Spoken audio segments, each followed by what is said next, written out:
Hello, good morning, all of you. And today we will discuss about the community health nursing and topic is immunity.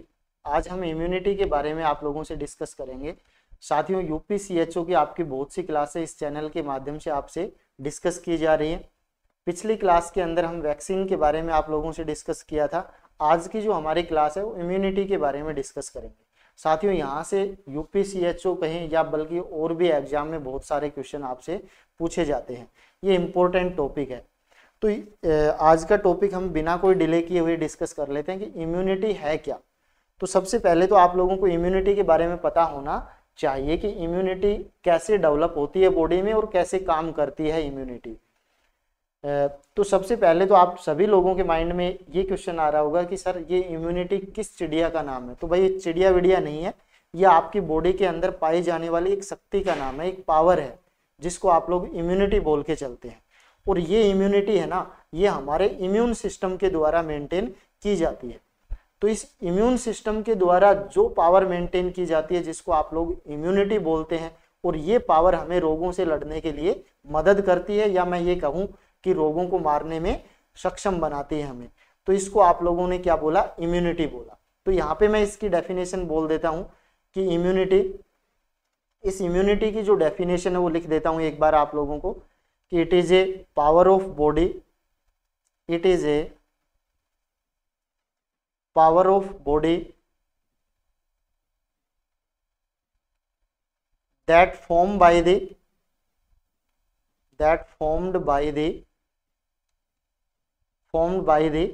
immune system, that formed by the immune system and protect the body from infection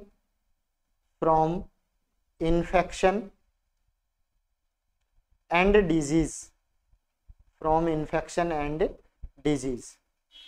ये body की वो power है, वो शक्ति है जो जिसको कौन बनाता है, इम्यून सिस्टम बनाता है।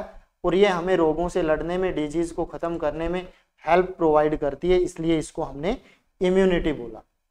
एक चीज और आप लोग देख लें यहाँ पे कि भाई एक चीज समझ में आ गई, जो इम्यून सिस्टम है ना, ये इम्यून सिस्टम हमारी बॉडी के अंदर इनबिल्ड होता है। एक ऐसा सॉफ्टवेयर है जो हम जब जन्म लेते हैं तभी हमारे अंदर फिट कर दिया जाता है, जिसको मैंने क्या बोला, इम्यून सिस्टम बोला। तो ये इम्यून सिस्टम है, और थोड़ा सा आसान से समझा देता हूं इसको कि हमारी बॉडी के अंदर एक क्या होता है, इम्यून सिस्टम होता है। और ये इम्यून सिस्टम है, ये इनबिल्ड है हमारी, ये ऐसा सॉफ्टवेयर है जो हमारे सबके अंदर प्रेजेंट है। इस इम्यून सिस्टम के द्वारा क्या किया जाता है, इम्यूनिटी मेंटेन की जाती है। इस इम्यून सिस्टम के द्वारा क्या मेंटेन की जाती है, इम्यूनिटी। ये बात सबको समझ में आ गई। अब एक अगला एग्जाम्पल आप लोग देखें, यहाँ पे देखें कि जब भी हमारी बॉडी के अंदर जब भी कोई पैथोजन है, इस पैथोजन्स को मैं ये कह सकता हूँ एंटीजन। जब भी हमारी बॉडी के अंदर, जिसको एजी के नाम से रिप्रेजेंट करते हैं, ये पैथोजन रोग फैलाने वाला कारक जब हमारी बॉडी के अंदर एंटर करता है, और एंटर करने के बाद किसको एक्टिवेट कर देता है, एक्टिवेट कर देता है ये इम्यून सिस्टम को, एक्टिवेट इम्यून सिस्टम। और ये इम्यून सिस्टम अगर एक बार एक्टिवेट हो गया तो बच्चों ये क्या करेगा, ये इम्यून सिस्टम आपका फॉर्मेशन ऑफ एंटीबॉडी, ये एंटीबॉडी का निर्माण कर देगा। और ये एंटीबॉडी जो है आपकी, ये एंटीबॉडी क्या करेंगे, destroy the पैथोजन, ये पैथोजन को मारने का काम करेंगे। तो इस प्रोसेस को आप लोग क्या बोलते हैं, इसको आप लोग इम्यूनिटी बोलते हैं। इस तरह से इम्यूनिटी आपका काम करती है। आई होप आपको बिल्कुल इजी मैंने बताया है, आपको समझ में भी आ गया होगा। इसके बाद नेक्स्ट हम बात करते हैं, एक डायग्राम आप लोगों को दिखा देता हूं। यहाँ पे देखें, बहुत ही अच्छा डायग्राम है। देखो, इस इम्यूनिटी को आप इस तरह से समझ सकते हैं आसान शब्दों में। एक चित्र आपको दिखाई दे रहा होगा इमेज के अंदर, और उसके अंदर एक हष्ट पुष्ट सी महिला है जो एंटीजन को लात मार रही है, यानी एंटीजन को भगाने का काम कर रही है। इसको हम बोलते हैं इम्यूनिटी। सेम इसी तरह से इम्यूनिटी काम करती है, वो रोग को भगाने का काम करती है, मारने का काम करती है। तो ये एक प्रकार से इम्यून सिस्टम हो गया और ये आपका एंटीजन हो गया। इस पिक्चर से आपको समझ में आया होगा। दूसरा आप लोग यहाँ पे देखें, कोरोना के काल में हमने बहुत बार सुना है कि हैंड वॉश करना चाहिए, हैंड सैनिटाइज करने चाहिए, क्योंकि हैंड्स के ऊपर पैथोजन या एंटीजन चिपक जाते हैं और ये हमारी बॉडी के अंदर जाएंगे और बॉडी में जाएंगे तो ये रोग कर देंगे और फिर उस रोग होगा तो उससे हमारा इम्यून सिस्टम एक्टिवेट होगा, इम्यून सिस्टम से एंटीबॉडी बनेंगे और ये एंटीबॉडी वापस उस रोग को मारने का काम करेंगे। इस तरह से ये हमारी इम्यूनिटी होती है। अब अगली चीज एक यहाँ पे ये भी देख लें, इस डायग्राम से भी आप कुछ समझ सकते हैं कि हमारा इम्यून सिस्टम के अंदर ही टी सेल और बी सेल होती है और इन टी सेल और बी सेल के द्वारा एंटीबॉडी का फॉर्मेशन किया जाता है जो इन्फेक्शन को मारने का काम करता है। मैंने 3-4 प्रकार से आपको समझाने की कोशिश की है। आई होप आपको ये समझ में आ गया होगा। अब इसके अलावा एक चीज यहाँ पे और देखें आप लोग, एक चीज आपको दिखाता हूं मैं कि इम्यूनिटी के टाइप्स क्या होते हैं।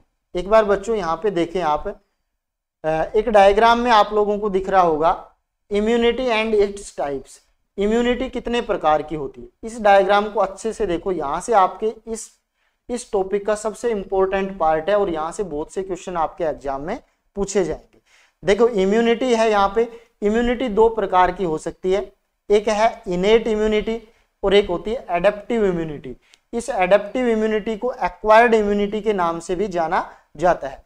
इस इनेट इम्यूनिटी, इनेट वर्ड से आप लोगों को समझ में आया होगा कि इनेट का मतलब होता है जन्मजात।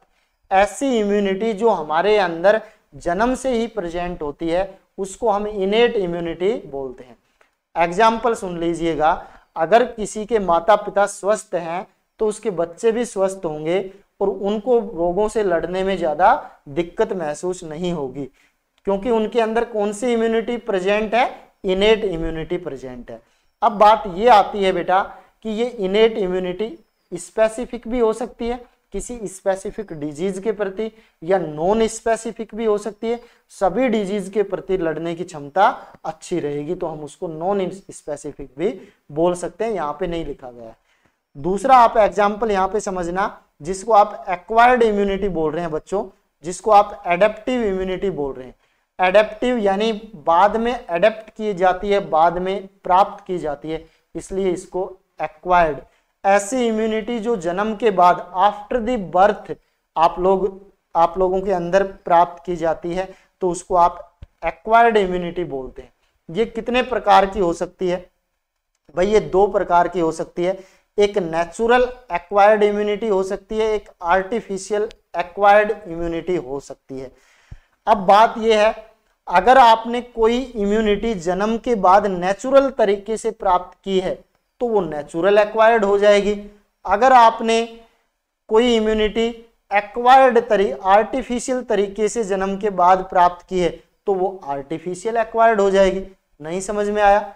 एग्जाम्पल सुने भाई। नेचुरल का मतलब है कि उसके अंदर आपने कोई बनावटी प्रक्रिया काम में नहीं ली, सिर्फ नेचुरल तरीके से आपके अंदर आई है। आर्टिफिशियल का मतलब है आपने कुछ फॉर्मेशन किया है, उसके बाद आपके अंदर आई है, तब जाके उसको आप आर्टिफिशियल एक्वायर्ड बोल देते हैं। अब इनके एग्जाम्पल सुनना, यहां से ये 4 क्वेश्चन आपको दिख रहे होंगे। 4 क्वेश्चन पूछे जाते हैं एग्जाम में, वेरी वेरी इंपॉर्टेंट है कि नेचुरल तरीका है ना, वो 2 प्रकार से आप प्राप्त कर सकते हैं नेचुरल एक्वायर्ड को। एक होता है पैसिव और एक होता है एक्टिव। भाई पैसिव का मतलब ये होता है कि अगर आपका इम्यून सिस्टम कोई काम नहीं करता और आपके अंदर फिर भी एंटीबॉडी बन जाती है तो इसको आप लोग बोलते हैं कौन सा, पैसिव तरीका बोलते हैं। दूसरा है एक्टिव, नाम से पता लग रहा है कि ऐसा प्रोसेस जिसके अंदर हमारा इम्यून सिस्टम काम करता है तो हम उसको क्या, और एंटीबॉडी का फॉर्मेशन हो जाता है तो हम उसको बोलते हैं एक्टिव प्रोसेस। अब जन्म के बाद प्राप्त कर रहे हैं तो एक्वायर्ड बोल देंगे, नेचुरल बोल देंगे, एक्टिव बोल देंगे। एक्वायर्ड नेचुरल एक्टिव या फिर एक्वायर्ड नेचुरल पैसिव, 2 प्रकार का। तो मैंने डायरेक्ट यहाँ पे लिखा है कि पैसिव और एक्टिव। अब पैसिव का एग्जाम्पल सुनना बहुत इंपॉर्टेंट है। पैसिव कैसे, इसमें आपने लिखा दिख रहा होगा मैटरनल, कि मैटरनल से अगर कोई एंटीबॉडी बच्चे के अंदर आ जाती है तो वो कौन सी इम्यूनिटी का टाइप है, वो आपके एक्वायर्ड नेचुरल पैसिव इम्यूनिटी का एग्जाम्पल है। कैसे सुनना, एक महिला है, एक जिसको डिलीवरी हुआ है और उसने बच्चे को जन्म दिया है, वो बच्चे को दूध पिलाती है, ब्रेस्ट मिल्क फीड करवाती है, तो ब्रेस्ट मिल्क के अंदर क्या होते हैं, एंटीबॉडी होते हैं। उन एंटीबॉडी का फॉर्मेशन किसने किया, तो उनका फॉर्मेशन मदर ने किया था। मदर ने एंटीबॉडी का फॉर्मेशन किया और वो एंटीबॉडी मदर के मिल्क में आ गए और उस मिल्क में मिक्स होके वो बहते हुए जब बच्चे ने ब्रेस्ट फीड किया तो बच्चे के अंदर चले गए। अब उस बच्चे के अंदर क्या चले गए, एंटीबॉडी। अब मुझे बात बताओ, क्या बच्चे ने एंटीबॉडी बनाए, क्या बच्चे के इम्यून सिस्टम ने काम किया, नहीं किया। इसलिए वो एंटीबॉडी किसी स्पेसिफिक एंटीजन या रोग या डिजीज के प्रति लड़ने में उस बच्चे की मदद करेंगे। तो कैसे इम्यूनिटी डेवलप कर दी उसके अंदर, acquired natural passive immunity develop कर दी, और इसका एग्जाम्पल है ब्रेस्ट मिल्क। ब्रेस्ट मिल्क से जो एंटीबॉडी आते हैं। अब दूसरा एग्जाम्पल सुन लो, एक्वायर्ड नेचुरल एक्टिव इम्यूनिटी। इसके अंदर आप लोगों ने बच्चों देखा होगा कि जब हमें कोई इन्फेक्शन हो जाता है, भाई जन्म के बाद भी होते हैं, पूरी लाइफ में कभी भी हो सकता है, तो हम इसको कौन सी इम्यूनिटी में रखते हैं, एक्वायर्ड इम्यूनिटी में। कि अगर हमें कोई इन्फेक्शन हो जाता है तो इन्फेक्शन के बाद, उस इन्फेक्शन के बाद हमारा इम्यून सिस्टम एक्टिवेट होता है और एक्टिवेट होके उसने उस इन्फेक्शन के अगेंस्ट एंटीबॉडी बना दिया और वो एंटीबॉडी अब उस इन्फेक्शन को मार देगी। तो ये कौन सा प्रोसेस हो गया, ये एक्वायर्ड नेचुरल एक्टिव इम्यूनिटी का एग्जाम्पल हो गया। कई बार बच्चों आपने देखा होगा, आपको कोई कई बार बुखार आ जाता है, आपको इन्फेक्शन हो जाता है, बिना कोई दवा लिए आप सही हो जाते हैं। किसका एग्जाम्पल है, एक्वायर्ड नेचुरल एक्टिव इम्यूनिटी का एग्जाम्पल है। बात सभी को समझ में आई होगी, दोनों क्वेश्चन बहुत पूछे जाते हैं। अब अगले टाइप पे आ जाओ, आर्टिफिशियल। कि अगर हमने आर्टिफिशियल तरीके से इम्यूनिटी को एक्वायर्ड किया है तो ये भी दो प्रकार की हो सकती है, एक पैसिव और एक एक्टिव। तो पैसिव आर्टिफिशियल का एग्जाम्पल क्या होगा, ये आप लोग यहां से सुन ले। यहां पे मैंने ब्रैकेट में लिखा है एंटीबॉडी ट्रांसफर, कि भाई रेडीमेड बने बनाए एंटीबॉडी अगर आपकी बॉडी में ट्रांसफर कर दिए जाएं, इन सिरिंज में डाल के, सिरिंज में लोड करके और आपकी बॉडी में इंट्रोड्यूस कर दें बने बनाए एंटीबॉडी, आर्टिफिशियल तरीके से उनको बना लिया जाए और फिर वो रोगों में लड़ने में आपकी मदद कर रहे हैं, तो आप इसको क्या कहेंगे, आर्टिफिशियल एक्वायर्ड पैसिव इम्यूनिटी का एग्जाम्पल बोलेंगे। बात समझ में नहीं आई और सिंपल कर देता हूं। सपोज करो, एक जनरल एग्जाम्पल ले लेते हैं कि आप लोग जब खाना खाने के लिए जब आप बैठते हैं तो अगर आपने खाना खुद बनाया है तब तो वो क्या हो गया, आपने खुद काम किया। जैसे मान लीजिए किसान होते हैं, अपने खेत में अनाज उगाया, उस अनाज को काटा, अपने घर में डाला, फिर उस अनाज को पीसा और खाना भी बना लिया और फिर खा लिया, यानी सब कुछ हमने अपने द्वारा ही किया। तो ये काम क्या हो गया, एक्टिव का काम हो गया। एक होता है पैसिव। पैसिव के अंदर हमने क्या किया, मार्केट से बना बनाया किसी कंपनी से हमने जोमेटो से ऑर्डर कर दिया, ना तो हमने खाना उगाया, ना हमने बनाया, ना पकाया, और बस अंदर डाल लिया, खा लिया। तो क्या हो गया वो पैसिव, कि हमने कुछ नहीं किया, बने बनाई चीजों को हमने यूज कर लिया। बात समझ में आ गई। सेम इसी तरह से यहाँ पे है कि आर्टिफिशियल तरीके से हमने, रेडीमेड तरीके से हमने एंटीबॉडी बना लिए, एंटी सिरा बना लिए और उनको इंजेक्शन के माध्यम से किसी दूसरे पर्सन के अंदर इंट्रोड्यूस कर दिया। तो वो कौन सी इम्यूनिटी प्रोवाइड करेंगे, आर्टिफिशियल एक्वायर्ड पैसिव इम्यूनिटी। दूसरा है आर्टिफिशियल एक्वायर्ड एक्टिव इम्यूनिटी। इसमें मैंने एग्जाम्पल लिखा इम्यूनाइजेशन। बहुत बार आपके इम्यूनाइजेशन पूछा जाता है कि immunization is the example of which immunity. तो आपका एग्जाम्पल क्या रहेगा, आर्टिफिशियल एक्वायर्ड एक्टिव इम्यूनिटी का एग्जाम्पल है। कैसे, आपने क्या किया, किसी भी तरीके से आपने, एक सेकंड देखना, वापस आता हूं मैं, किसी भी तरीके से आर्टिफिशियल इम्यूनाइजेशन देते हैं हम। आपने देखा होगा कोरोना वैक्सीन दी जाती है, तो कोरोना का जो वायरस है बहुत कम मात्रा में आपके अंदर इंट्रोड्यूस किया गया। अब जैसे ही इंट्रोड्यूस किया तो वो बॉडी के अंदर गया, बॉडी के इम्यून सिस्टम को एक्टिवेट किया, इम्यून सिस्टम ने क्या बनाया, एंटीबॉडी बनाई कोरोना के अगेंस्ट, और एंटीबॉडी ने कोरोना को मारने का काम किया। तो काम क्या हुआ, इम्यून सिस्टम ने काम किया, इसको हमने क्या बोला, artificial active immunity, artificial acquired active immunity का एग्जाम्पल है। इम्यूनाइजेशन आर्टिफिशियल एक्वायर्ड इम्यूनिटी का एग्जाम्पल है। ब्रेस्ट मिल्क के द्वारा आर्टिफिशियल नेचुरल पैसिव इम्यूनिटी का एग्जाम्पल है। Infection artificial natural active immunity का एग्जाम्पल है।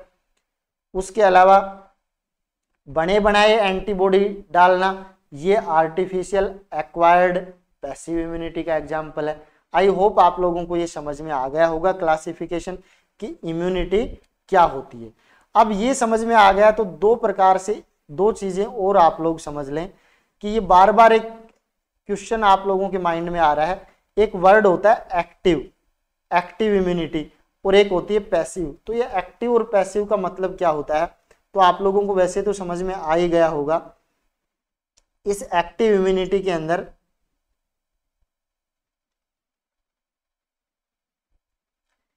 इट इज एन इम्यूनिटी, मैं ये कह सकता हूं it is an immunity, it is an immunity which develop by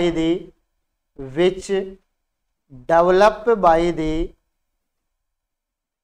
individual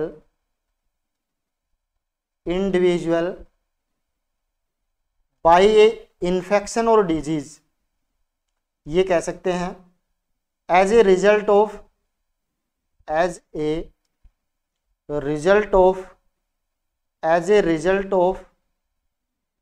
infection,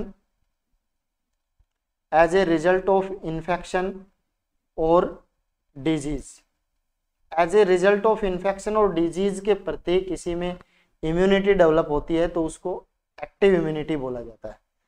अब आपने दूसरी चीज यहाँ पे देखे, जो आपकी एक होती है ह्यूमोरल इम्यूनिटी, एक आपने ये वर्ड भी सुना होगा ह्यूमोरल इम्यूनिटी, ये क्या होती है, तो आप लोग ये ध्यान में रखें भाई, जो ह्यूमोरल इम्यूनिटी है इसके अंदर एंटीबॉडी का फॉर्मेशन होता है। किसका फॉर्मेशन होता है, एंटीबॉडी का फॉर्मेशन, एंटीबॉडी फॉर्मेशन होता है। और ये एंटीबॉडी फॉर्मेशन कौन करती है, तो आप लोग बताना, बी प्लाज्मा सेल। अगर बी प्लाज्मा सेल के द्वारा एंटीबॉडी का फॉर्मेशन होता है और फिर जो इम्यूनिटी डेवलप होती है, उस इम्यूनिटी को आप लोग क्या बोलते हैं, ह्यूमोरल इम्यूनिटी बोलते हैं। उस इम्यूनिटी को आप क्या बोलते हैं, ह्यूमोरल इम्यूनिटी बोलते हैं। For example B plasma cell, B lymphocytes भी बोल सकते हैं आप, बी प्लाज्मा सेल या बी लिम्फोसाइट्स के द्वारा जो इम्यूनिटी डेवलप की जाती है उसको आप लोग ह्यूमोरल इम्यूनिटी बोलते हैं। सबसे ज्यादा यही इम्यूनिटी काम करती है। कई बार कुछ सर्टेन कंडीशंस में ये लेस इफेक्टिव हो जाती है, तो उस कंडीशन में क्या होता है, एक दूसरी इम्यूनिटी भी काम करती है जिसको मैं बोलता हूं सेलुलर इम्यूनिटी, सेलुलर कह सकता हूं या cell mediated immunity, cell mediated immunity, ये भी आप लोगों से पूछ लिया जाता है। जो सेल मीडिएटेड इम्यूनिटी है इसको टी लिम्फोसाइट रेस्पॉन्सिबल होते हैं। ह्यूमोरल इम्यूनिटी के लिए कौन रेस्पॉन्सिबल होते हैं, बी लिम्फोसाइट। सेलुलर या सेल मीडिएटेड के लिए टी लिम्फोसाइट रेस्पॉन्सिबल होते हैं। अब आप लोग ये समझेंगे टी लिम्फोसाइट के द्वारा, यानी जब ह्यूमोरल इम्यूनिटी कम इफेक्टिव होती है, कुछ इन्फेक्शन ऐसे होते हैं जैसे आपने नाम सुना होगा कि माइकोबैक्टीरियम लेप्रे या माइक्रोबैक्टीरियम ट्यूबरकुलाई, साल्मोना टाइफी, इनके अंदर कई बार ह्यूमोरल इम्यूनिटी कम इफेक्टिव हो जाती है। तो ऐसे कंडीशन में टी सेल एक्टिवेट हो जाती हैं और ये टी सेल क्या करती हैं, एंटीबॉडी बनाती हैं और डेस्ट्रॉय करती हैं, डेस्ट्रॉय इन्फेक्शन, तो इसको आप लोग कह सकते हैं या पैथोजन। तो आप इसको बोलेंगे कि ये कौन सी इम्यूनिटी का एग्जाम्पल है, सेल मीडिएटेड इम्यूनिटी का एग्जाम्पल है। तो ये 3-4 क्वेश्चन यहाँ से भी आप लोगों के समझ में आ गया होगा। एक आप लोगों से कई बार ये पूछ लिया जाता है हर्ड इम्यूनिटी। तीसरा आप लोगों से ये पूछ लिया जाता है हर्ड इम्यूनिटी क्या होती है। हर्ड इम्यूनिटी का मतलब क्या होता है, तो हर्ड इम्यूनिटी का मतलब होता है रेजिस्टेंट डेवलप हो जाना, कि भाई एक ऐसे लेवल का किसी पर्टिकुलर डिजीज के अगेंस्ट, किसी स्पेसिफिक ग्रुप के अंदर, किसी ग्रुप के अंदर, ग्रुप ऑफ पीपुल्स के अंदर एक level of resistance, level of resistance develop हो जाए अगेंस्ट ए स्पेसिफिक डिजीज। अगर किसी स्पेशल डिजीज के प्रति किसी स्पेशल ग्रुप ऑफ पीपुल्स के अंदर कोई रेजिस्टेंस डेवलप हो जाए तो उसको हर्ड इम्यूनिटी के अंदर काउंट किया जाता है। तो ये तीनों इम्यूनिटी इस तरीके से भी आपको समझ में आ गई होंगी, मेरा ऐसा मानना है। इम्यूनिटी का ये टॉपिक था, इससे छोटा सा टॉपिक था जिससे मैंने बहुत सारे क्वेश्चंस आप लोगों के क्लियर कर लिए। बच्चों अगर आप सेशन देख रहे हैं तो इस सेशन के अंदर बीच के अंदर एक बहुत इंपॉर्टेंट चीज है, आपको एक रेड बटन दिख रहा होगा, रेड बेल आइकॉन का बटन दिख रहा होगा, उसको प्रेस कर दें। जैसे ही आप प्रेस करेंगे बहुत ज़्यादा आपको खुशी मिलेगी। और उसके बाद एक नीचे और आपको ऑप्शन दिख रहा होगा जिसको शेयर का ऑप्शन दिख रहा होगा, और अगर आपने शेयर कर दिया लेक्चर को तो आप लोगों को आज कसम से आप लोगों को नींद नहीं आने वाली। आप लोगों को अंदर से इतनी ज़्यादा खुशी मिलेगी कि सर ने जो पढ़ाया था वो हमें समझ में आया और उसको हमने शेयर भी कर दिया, हमने भी अपना काम कर दिया। तो आप लोगों को इतनी ज़्यादा खुशी मिलेगी कि जिसकी आप कल्पना नहीं कर सकते। अगर नहीं मानते हो तो ऐसा आप लोग करके ज़रूर देखें। इन्हीं शब्दों के साथ इम्यूनिटी का ये चैप्टर, ये टॉपिक मैंने जो इम्पोर्टेंट था एग्जाम के पॉइंट ऑफ व्यू से, वो क्वेश्चन मैंने आप लोगों से डिस्कस कर लिए। अब हम दोबारा से किसी नए टॉपिक के साथ आपके साथ फिर से मिलेंगे। तब तक के लिए आप लोगों का एक बार फिर से मैं आप लोगों का धन्यवाद करता हूं कि आपने इस लेक्चर को देखा और इतना आप लोग सपोर्ट करते हैं। दूसरी चीज़ आप लोगों को ये बताना चाहता हूं मैं आपको कि देखो, कभी भी मैं बहुत बार आप लोगों को बोलता हूं कि किसी भी चीज़ को पढ़े ना तो मन से पढ़े भाई, पूरे मन से। आधे अधूरे मन से कोई भी काम मत करना। आधे अधूरे मन से काम करोगे तो वो आपके लिए घातक होगा, आपके लिए परेशानियां डालेगा। आधा अधूरा कुछ नहीं करना है, पूरा पढ़ना है, पूरे मन से मन लगा के पढ़ना है, तभी सिलेक्शन होगा। यानी आपको कंप्लीट मैन बनना है। एक मुझे कुछ 2-4 लाइनें याद आ गई कि जिंदा रहने के मौसम बहुत हैं मगर जान देने की रुत रोज आती नहीं। जिंदा रहने के मौसम बहुत हैं मगर जान देने की रुत रोज आती नहीं। हुस्न और इश्क दोनों को रुसवा करे वो जवानी किसी काम की नहीं। भाई काम करो तो ऐसा करो, अगर इश्क करो तो संपूर्ण इश्क करो। अगर कोई काम कर रहे हो, कामयाब होना है तो पूरे कामयाब होना है, सिलेक्शन लेके ही बैठना है। यानी कोई भी काम करो तो पूरा काम मन से करो। मैंने एक बार ऐसे ही कोई लेक्चर सुन रहा था कि सफलता का अगर आप लोगों से कोई पूछा जाए कि मीनिंग क्या होता है, तो सफलता का मीनिंग ये भी नहीं होता है कि भाई आप लोगों ने क्या अचीव किया, कम अचीव किया या ज़्यादा अचीव किया। ये कोई पैमाना नहीं होता है सफलता का। सफलता का पैमाना ये होता है कि क्या आपने उतना अर्जित किया जितना कि आप कर सकते थे। आप 10,000 कमा सकते थे लेकिन आपने 3,000 कमाया और आप खुश हैं कि नीचे वाला 2,000 कमाए बैठा है, तो ये आपकी बहुत बड़ी भूल है। आप अपने हमेशा मैक्सिमम करने की कोशिश कीजिए। इन्हीं शब्दों के साथ मैं आपको बोलता हूं कि हमेशा कंप्लीट काम करने की सोचिए। चैनल के ऊपर सारी चीज़ें आपको मिलती हैं, लगातार आप इससे जुड़े रहिए और फिर मिलेंगे किसी नए टॉपिक के साथ।